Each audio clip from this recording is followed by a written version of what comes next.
Assalamualaikum warahmatullahi wabarakatuh. Setiap makhluk Allah akan mengalami kematian dan malaikat Israil yang bertugas mencabut ruhnya. Setiap makhluk ciptaan Allah yang bernyawa akan mendapatkan ajalnya.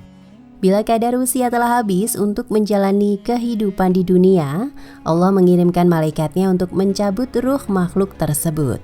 Ruh-ruh ini akan kembali kepada Allah.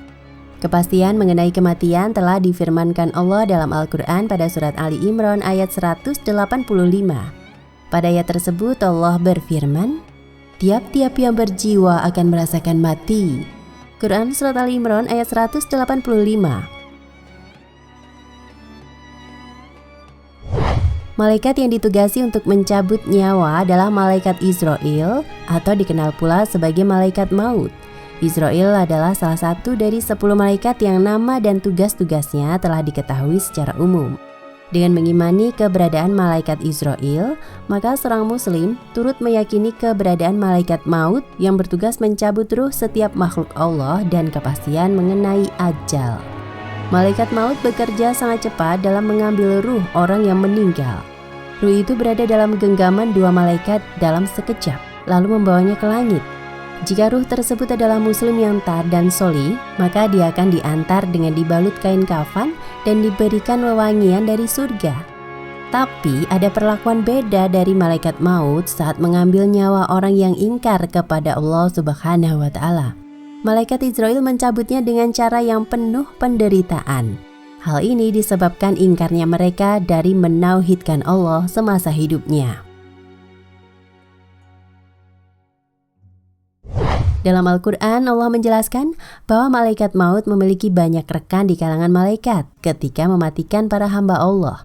Dialah yang mempunyai kekuasaan tertinggi di atas semua hambanya dan diutusnya kepadamu malaikat-malaikat penjaga, sehingga apabila datang kematian kepada salah seorang di antara kamu, ia diwafatkan oleh malaikat-malaikat kami, dan malaikat-malaikat kami itu tidak melalaikan kewajibannya. Quran Surat Al-An'am ayat 61. Ibnu Katsir menjelaskan bahwa makna ia diwafatkan oleh malaikat-malaikat kami adalah bahwa ada banyak malaikat yang ditugaskan untuk mewafatkan. Kemudian Al-Hafidz Ibnu Katsir membawakan riwayat dari Ibnu Abbas radhiyallahu anhuma. Ibnu Abbas dan ulama lainnya mengatakan, malaikat maut memiliki beberapa teman di kalangan malaikat. Mereka mengeluarkan ruh dari jasad. Hingga ketika ruh sudah mencapai tenggorokan, malakul maut yang mencabutnya. Tafsir Ibnu Katsir 3-267. Dalil lain yang menunjukkan bahwa malakul maut, malaikat pencabut nyawa, ditemani banyak malaikat ketika mematikan manusia adalah hadis dari Al-Bara bin Azib radhiyallahu anhu. Rasulullah shallallahu alaihi wasallam bersabda, "Sesungguhnya hamba yang beriman ketika hendak meninggalkan dunia dan menuju akhirat, turunlah malaikat dari langit, wajahnya putih, wajahnya seperti matahari. Mereka membawa kain kafan dari surga dan hanus, minyak yang wangi dari surga. Mereka pun duduk di sekitar mayit sejauh mata memandang. Kemudian datanglah malaikat maut alaihi salam. Dia duduk di samping kepalanya." Hadis riwayat Ahmad 18543, Abu Daud 4753, disahihkan Syuaib Al-Arnaud dan Al-Albani.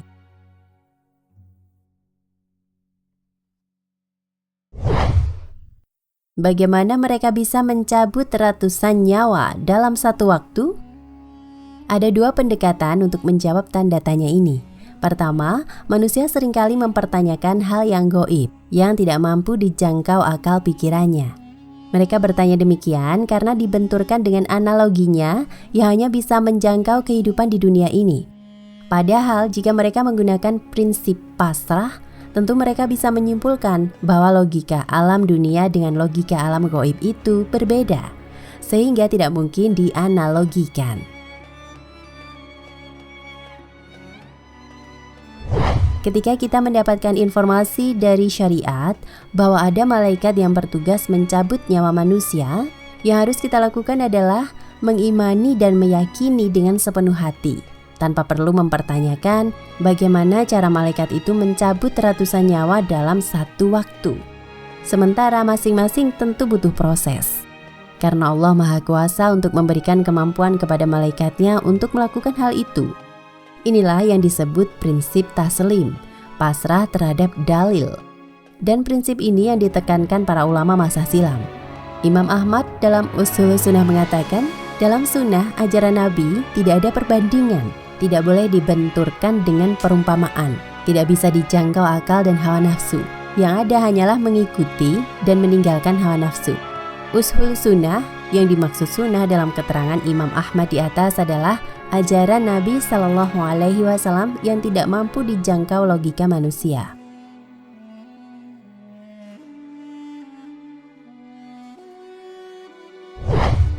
Kedua, penjelasan sisi go'i berdasarkan riwayat dari Mujahid.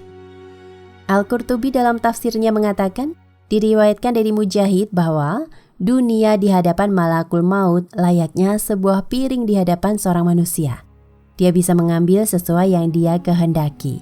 Tafsir Al-Qurtubi 1494.